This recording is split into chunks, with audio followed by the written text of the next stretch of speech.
নমস্কার সবাইকে। তো এখন আপনারা জানেন বর্তমানে ভূমিহীন ক্ষেতমজুর বলে একটি প্রকল্প চালু হয়েছে, যেটাতে আপনাকে বছরে ৪,০০০ টাকা করে দেয়া হবে।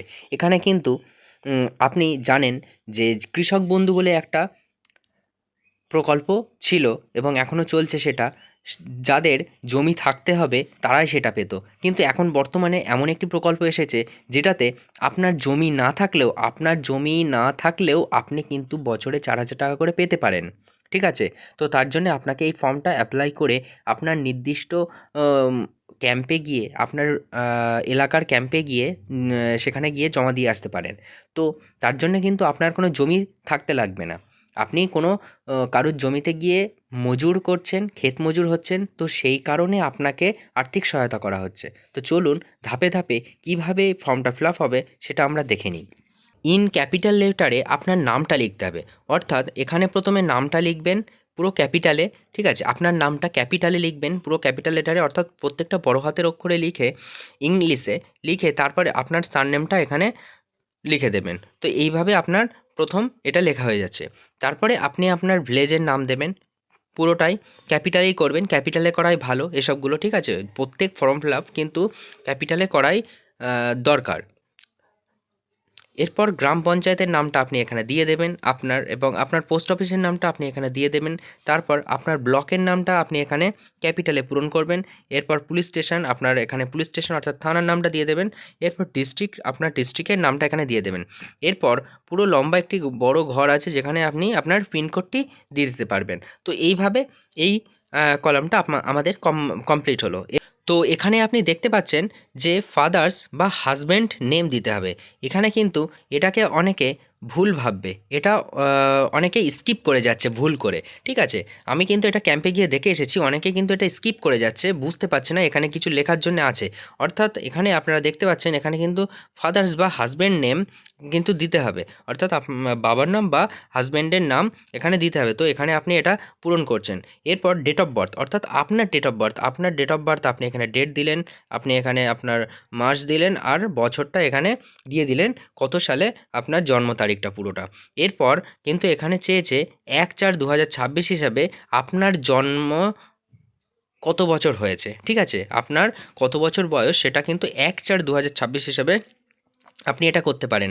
গুগলে চলে যাবেন, সেখানে গুগলে গিয়ে দেখবেন এজ ক্যালকুলেটর বলে একটি সার্চ করবেন, এজ ক্যালকুলেটর বলে সার্চ করবেন। সেখানে আপনারা কিন্তু এই পুরো ডিটেলসটা দিয়ে দিলে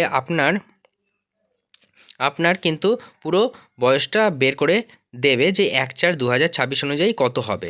তো এর পরের ধাপে আছে জেন্ডার, অর্থাৎ লিঙ্গ, পুরুষ, মহিলা, অন্যান্য যেটা হবে সেটাতে আপনারা এই ঘরে টিক দিয়ে দেবেন, অর্থাৎ এখানে টিক দিতে হবে। এরপর কাস্ট, কাস্ট অর্থাৎ কোন কাস্টে বিলং করছেন, জেনারেল, এসসি, এসটি না ওবিসি। আপনার হয়তো পরিবারের কারুর হয়তো ওবিসি আছে বা এসসি আছে বা এসটি আছে, কিন্তু আপনার যদি সেই সার্টিফিকেট না থাকে তাহলে কিন্তু আপনি দিতে পারবেন না। আপনার কিন্তু সেই সার্টিফিকেট থাকতে হবে। যদি না থাকে আপনি জেনারেলে দিয়ে দেবেন, যে এটা কোনো ব্যাপারই না যে এসসি এসটি হলে তারাই পাবে আর জেনারেল হলে পাবে না, এটা কিন্তু সবার জন্যই। অর্থাৎ আপনি জেনারেলে টিক দিয়ে দিতে পারেন, কোনো চিন্তা নেই। এরপর মোবাইল নম্বর, অর্থাৎ linked with bank account, bank অ্যাকাউন্টের সঙ্গে কিন্তু আপনার মোবাইল নম্বরটা যুক্ত থাকতে হবে, সেই মোবাইল নম্বরটাই আপনি এখানে দিয়ে দেবেন। এরপর আধার কার্ড, আধার কার্ড কিন্তু ম্যান্ডেটরি অর্থাৎ আবশ্যিক, এটা কিন্তু দিতেই হবে, তাই জন্য আধার কার্ডের 12টি সংখ্যা আপনি এখানে পুট করে দিচ্ছেন আধার কার্ড দেখে। এরপর voter card, voter card optional, তবু আপনারা ভোটার কার্ডের নাম্বারটা এখানে দিয়ে দেবেন, দেখবেন ছবির উপরে নাম্বার থাকে, সেটা আপনি এখানে পূরণ করে দেবেন। এরপর আপনারা দেখতে পাচ্ছেন ব্যাংকের তথ্য দিতে হবে। তো এখানে দেওয়া আছে name as per bank account, অর্থাৎ ব্যাঙ্ক অ্যাকাউন্টে আপনার যে নাম আছে বানান ভুল থাকলেও কিন্তু সেই বানান ভুল নামটাই আপনাকে লিখতে হবে, অর্থাৎ ব্যাঙ্ক অ্যাকাউন্ট অনুযায়ী আপনার নামটা কিন্তু এখানে লিখতে হবে। এরপর আছে অ্যাকাউন্ট নম্বর, আপনার ব্যাঙ্ক অ্যাকাউন্টের যে নম্বরটি আছে সেই নম্বরটি কিন্তু এখানে তুলতে হবে। এরপর আপনার ব্যাংকের পাসবুকেই দেখবেন আইএফএসসি নম্বরটাও দেয়া থাকে, ঠিক আছে? ব্যাংকের পাসবুকটা খুলবেন, প্রথম পেজে যাবেন, সেখানেই দেখবেন লেখা থাকে আইএফএসসি কোড বা আইএফএসসি নম্বর বলে একটা নম্বর থাকে, সেটাকে আপনি এখানে দিয়ে দেবেন। এরপর আপনার ব্যাংকের পুরো নামটা লিখে দেবেন, ঠিক আছে? আমি তো বলবো এখানে ব্যাংকের পুরো নামটা লেখাই দরকার, ঠিক আছে? নামটা পুরো লিখবেন। যেমন এসবিআই, এসবিআই মানে স্টেট ব্যাঙ্ক অফ ইন্ডিয়া, আপনারা এসবিআই লিখতে যাবেন না, ঠিক আছে? স্টেট জায়গা যখন আছে, এখানে যখন স্পেস দেওয়া আছে, তখন আপনারা পুরোটাই লিখবেন স্টেট ব্যাঙ্ক অফ ইন্ডিয়া লিখে দেওয়াই দরকার। এরপর ব্রাঞ্চ নেম, অর্থাৎ আপনার পাসবুকেই দেখবেন আপনি ব্রাঞ্চ নেমটা পেয়ে যাবেন, ঠিক আছে? আপনার ব্যাংকের ব্রাঞ্চ নেম বলে লেখা থাকে সেখানে, তো ব্রাঞ্চ নেমটা এখানে দিয়ে দেবেন। তারপর কিন্তু প্রত্যেকের ব্যাঙ্ক অ্যাকাউন্ট কিন্তু দুই ধরনের হয়, সেভিংস অ্যাকাউন্ট আর কারেন্ট অ্যাকাউন্ট। তো 99% মানুষের, সাধারণ মানুষের কিন্তু অ্যাকাউন্ট কিন্তু সেভিংস অ্যাকাউন্টই হয়, ঠিক আছে? তবুও আপনারা একটু এটা দেখে নেবেন আপনার অ্যাকাউন্টটা কোন ধরনের অ্যাকাউন্ট, তো সেভিংস অ্যাকাউন্ট হলে এখানে টিক দিয়ে দেবেন।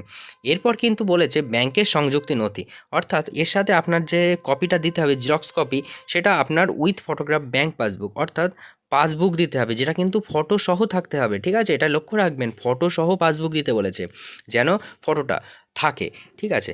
আপনারা দেখবেন বিভিন্ন কিছু কিছু ব্যাংক আছে যেগুলোতে ফটো কিন্তু পিছনের দিকে, পুরো পিছন পাতাতে মারা থাকে। দেখবেন স্টেট ব্যাংকে এখন বর্তমানে এটাই করছে, পুরো পিছন পাতাতে ফটো দেওয়া থাকে।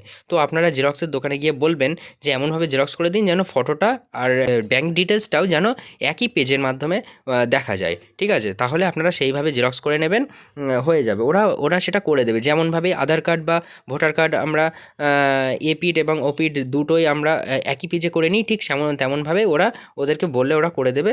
কারণ এখানে কিন্তু ফটো সহ চেয়েছে, সেই কারণে আমি এটা বললাম। আর যদি ফটো যদি সামনের পেজে থাকে তাহলে তো কোনো ব্যাপারই না, আপনি এখানে দিয়ে দেবেন। আর আপনার যদি পাসবুক না থাকে তাহলে বলেছে ক্যান্সেল চেক এখানে দেওয়া যেতে পারে। এরপর আরেকটা গুরুত্বপূর্ণ ধাপ এখানে এসছে, আপনারা দেখতে পাচ্ছেন এখানে নমিনি, অর্থাৎ এখানে নমিনি আপনাকে একটা রাখতে হবে। তো নমিনির নাম, অনেকে কিন্তু এই যে নেম অফ নমিনি, এই নমিনির নামটা কিন্তু এখানেই লিখে দিচ্ছে। আপনারা কিন্তু এই ভুলটা করবেন না, তার জন্য কিন্তু জায়গা দিয়েছে, এখানে কিন্তু লেখা যাবে না, এটা কিন্তু এখানে লেখার জন্য না, এখানে কিন্তু নমিনির নামটা এই জায়গাটায় লেখার জন্যে জায়গা ওরা দিয়ে দিয়েছে। তো আপনারা নমিনির নামটা এখানটাই কিন্তু লিখে দিতে পারবেন, নমিনির নাম, যাকে নমিনি রাখতে চান। এরপর আবেদনকারীর সাথে সম্পর্ক, অর্থাৎ যে আবেদন করছে তার সাথে যাকে নমিনি রাখা হচ্ছে তার কি সম্পর্ক, সন নাকি হাজব্যান্ড নাকি ওয়াইফ, যেটা হবে আপনি সেটা এখানে লিখে দেবেন। এরপর বলছে নমিনিস ফাদার বা হাজব্যান্ড নেম, আপনি যাকে নমিনি রাখছেন তার হাজব্যান্ড বা ফাদারের নেমটা কি সেটা আপনি এখানে লিখে দেবেন। এরপর যাকে নমিনি রাখা হচ্ছে তার ডেট অফ বার্থটা এখানে পুরো ফিল করতে হবে, ঠিক আছে? ডেট, তারপর মান্থ, তারপর ইয়ার, এইভাবে বসিয়ে দিতে হবে। তারপর এরও একই 1/4/2026 হিসাবে তার জন্ম কত বছর হয়েছে সেটাও এখানে ঠিক একইভাবে দিয়ে দিতে হবে। এরপর বলছে যদি নমিনির অভিভাবক, নমিনি যদি 18 বছরের নিচে বয়স হয়ে থাকে তাহলে কিন্তু নমিনির অভিভাবকের এখানে নাম দিতে হবে। তো যদি আপনি যাকে নমিনি রাখছেন তার বয়স যদি 18 বছরের নিচে হয় তাহলে কিন্তু এখানে তার নামটা দিতে হবে, না হলে এখানে দিতে লাগবে না। ওকে, এরপর আপনারা এখানটাতে ডেট লিখে দেবেন, তারিখটা লিখে দেবেন, আর এখানে আপনি সিগনেচার করে দেবেন, অর্থাৎ আপনার সই করে দেবেন। এটা কিন্তু ক্যাপিটাল যাবেন না, ঠিক আছে? আপনার যে রানিং হ্যান্ডরাইটিং যেভাবে আপনি সই করেন, তো সেই সইটা এখানে করে দেবেন, বা না পারলে আপনি এখানে টিপসই দিয়ে দিতে পারেন। পরবর্তী ধাপে দেখা যাক কী আছে। এরপরে আপনারা দেখতে পাচ্ছেন এটা সংযোজনী 1 বলে একটি আবেদনপত্র। তো এটাতে আছে সেলফ ডিক্লারেশন ফর্ম, অর্থাৎ আপনি স্বঘোষণা দিচ্ছেন, আপনি নিজে কি বলছেন। এখানে আপনি আপনার নাম লিখবেন, এটা আপনি বাংলাতেও করতে পারেন, সমস্যা নেই, এটা বাংলাতে যেহেতু আছে তো আপনি এটা বাংলাতেও লিখে দিতে পারেন। এখানে লিখতে হবে আমি বলে আমার নামটা লিখতে হবে, অর্থাৎ যে আবেদন করছে তার নামটা এখানে লিখতে হবে। তারপর এখানে পিতা বা স্বামীর নাম, পিতা বা স্বামী নাম লিখতে হবে, আর এখানে টিক দিয়ে দিতে হবে। এরপর এখানে গ্রামের নাম লিখতে হবে, এখানে গ্রাম পঞ্চায়েত বা মিউনিসিপ্যালিটি যেটা হবে সেটাতে কিন্তু টিক দিয়ে দিয়ে গ্রাম পঞ্চায়েতে বা মিউনিসিপ্যালিটির নামটা লিখে দেবেন। এরপর ব্লকের নামটা লিখতে হবে, এরপর থানার নামটা লিখতে হবে, এরপর আপনার জেলার নামটা এখানে লিখে দেবেন। ওকে, লিখে দেওয়ার পর আপনি একটু নিচের দিকে আসলে দেখতে পাবেন এখানে সুন্দরভাবে দেওয়া আছে, যে এখানে বলা আছে যদি কোনো সময় এই তথ্য ভুল প্রমাণিত হয় তাহলে উপযুক্ত কর্তৃপক্ষ আমার এই প্রকল্পে সুবিধা পাওয়ার দাবি সরাসরি বাতিল করে দিতে পারবেন। এটাই আপনি আপনার ডিক্লারেশন দিচ্ছেন। এছাড়াও আরেকটা কথা বলা আছে, ইতিমধ্যে আমি যদি এই প্রকল্পের কোনো সুবিধা পেয়ে থাকি তা ফেরত দিতে কিন্তু বাধ্য থাকিব, এবং আমি রাজ্য সরকারের নিম্নলিখিত প্রকল্পের একজন সুবিধাভোগী সঠিক বাক্সে সেটা টিক দিতে হবে। অর্থাৎ আপনি যদি এটার জন্য অ্যাপ্লাই করছেন এবং এটা ছাড়া আপনি যদি কোনো কিছু পেয়ে থাকেন, অর্থাৎ কৃষক বন্ধু যদি পেয়ে থাকেন বা লক্ষ্মীর ভাণ্ডার যদি পেয়ে পেয়ে থাকেন, বা অন্যান্য কেউ আগে সেই যুবশ্রী পাচ্ছে সেটা যদি কেউ পেয়ে থাকে, বা কন্যাশ্রী পাচ্ছে সেটা যদি কেউ পেয়ে থাকে, তাহলে তাকে এখানে লিখতে হবে কৃষক বন্ধু পান। তাহলে কিন্তু আপনাকে এই বক্সে টিক মারতে হবে। এরপর আপনি এখানে আপনার স্থানের নামটা লিখে দেবেন আর তারিখটা দিয়ে দেবেন।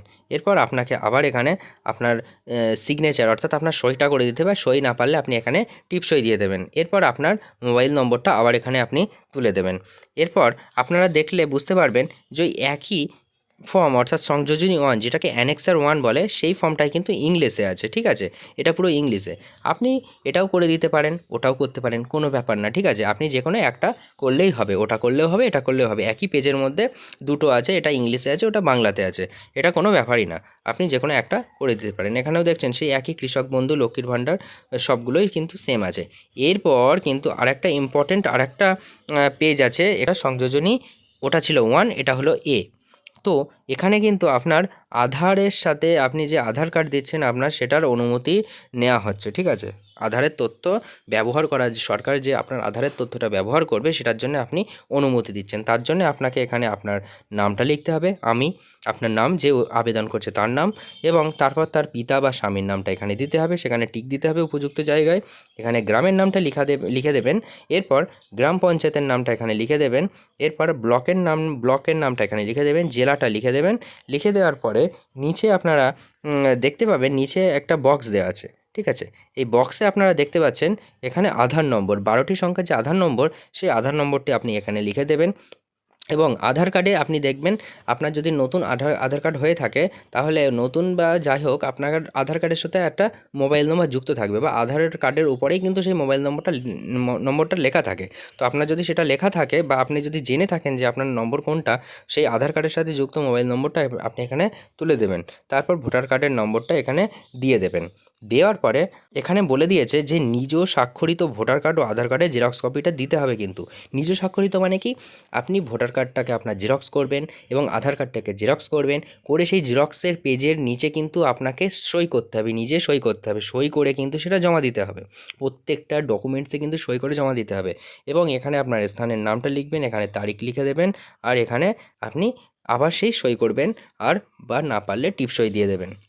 ব্যাস, এবার সেই একই ফর্ম কিন্তু অ্যানেক্সার এ হিসেবে এখানে দেওয়া আছে, অর্থাৎ আমরা এক্ষুনি যেটা আলোচনা করলাম সেটাই কিন্তু এখানে ইংলিশে দেওয়া আছে। তো আপনি ওটাও করতে পারেন বা এটাও করতে পারেন, যেটা হোক একটা করলেই হবে। ব্যাস, আপনার ফর্ম ফিল আপ কমপ্লিট। এবার এর সাথে আপনি যেসব ডকুমেন্টসগুলো দেবেন, সেই ডকুমেন্টসগুলোর জন্যে কিন্তু আরও একটি কপি আছে, সেগুলো আপনারা দেখতে পাচ্ছেন এখানে দেওয়া আছে। কি কি? ভোটার কার্ড, ঠিক আছে? এখানে আপনারা দেখতে পাচ্ছেন কি কি আছে। ভোটার আইডি কার্ড আছে, ঠিক আছে? আধার কার্ড আছে, first page of bank passbook আছে, ব্যাঙ্ক পাসবইয়ের প্রথম পাতাটা দিতে হবে, mobile number linked with bank account number, এর সাথে আছে সেলফ ডিক্লারেশন ফর্মটা আছে, ঠিক আছে? আধার তথ্য ব্যবহারের সম্মতি, অর্থাৎ আপনি এক্ষুনি যেটা করলেন আর কি, ওটাই কিন্তু সেটাই কনসেন্ট লেটার, যেটা আপনি এক্ষুনি ফিল আপ করে আসলেন। এরপর পাসপোর্ট সাইজ ফটো দিতে হবে, কিন্তু একটা বলে দিয়েছে পাসপোর্ট সাইজ ফটো দিতে হবে। এর সাথে any other document please specify, অন্য কোনো নথি দয়া করে উল্লেখ করুন। যদি আপনি অন্য কোনো নথি দিতে চান তাহলে সেটা উল্লেখ করতে বলছে, ঠিক আছে? তারপর এখানে তারিখ, ক্যাম্পের অবস্থান, আর এখানে আবেদনপত্র গ্রহণকারী ব্যক্তির স্বাক্ষর। এখানে কিন্তু আপনি স্বাক্ষর করবেন না, এখানে কিন্তু যে আবেদনটা গ্রহণ করছে সে কিন্তু এখানে স্বাক্ষর করবে। অর্থাৎ এই ফর্মটা কিন্তু এই পেজটা কিন্তু অফিসারের জন্য, ঠিক আছে? তো আপনি এবার প্রশ্ন করতে পারেন যে ফটো কোথায় দেবেন, ঠিক আছে? তো ফটো দেওয়ার জন্যে আপনি কিন্তু এখানে কিন্তু ফটোর কোনো জায়গা দেয়নি, কিন্তু অপশানে দিয়ে রেখেছে যে ফটো আপনাকে দিতে হবে, একটি কালার ফটো দিতে হবে। তো তার জন্য আপনি করতে পারেন কি, আঠা দিয়ে না মেরে, আপনার ফটোটা আঠা দিয়ে না মেরে আপনি কিন্তু শুধু পিন আপ করে আপনার ফটোটা এখানে রেখে দিতে পারেন, সবকটা পিন দিয়ে এখানে রেখে দিতে পারেন, যাতে না লেখাটা ঢেকে যায়। আর আপনি যদি পারেন তো আপনার লেখাটা যদি এই বক্সে কিন্তু গেলে চলবে না, এই বক্সে যেন না যায়, এর মধ্যে যদি থাকে আপনারা এখানেও ফটোটা লাগিয়ে দিতে পারেন। আঠা দেবেন না অনুগ্রহ করে, পিন দিয়ে যদি আটকাতে পারেন তো আটকে দেবেন, কারণ এখানে কোনো জায়গায় দেয়নি। তো সেই হিসেবে আপনাদের এটা কমপ্লিট হচ্ছে। ভূমিহীন ক্ষেতমজুর, আপনারা কিন্তু জমি না থাকলেও এটা আপনারা পেয়ে যেতে পারেন। এটা খুবই একটা সুযোগ দিয়েছে, আপনারা এটা অ্যাপ্লাই করতে পারেন। যার যে ডেট আছে সেই ডেটে গিয়ে, এখন ক্যাম্প কিন্তু বর্তমানে চলছে, তো সেখানে গিয়ে আপনি এই তথ্যগুলো দিয়ে আপনি সুন্দরভাবে জমা করে দিয়ে আসবেন। ধন্যবাদ দেখার জন্য। পরবর্তী ভিডিওতে দেখা হচ্ছে। জয় হিন্দ, জয় ভারত।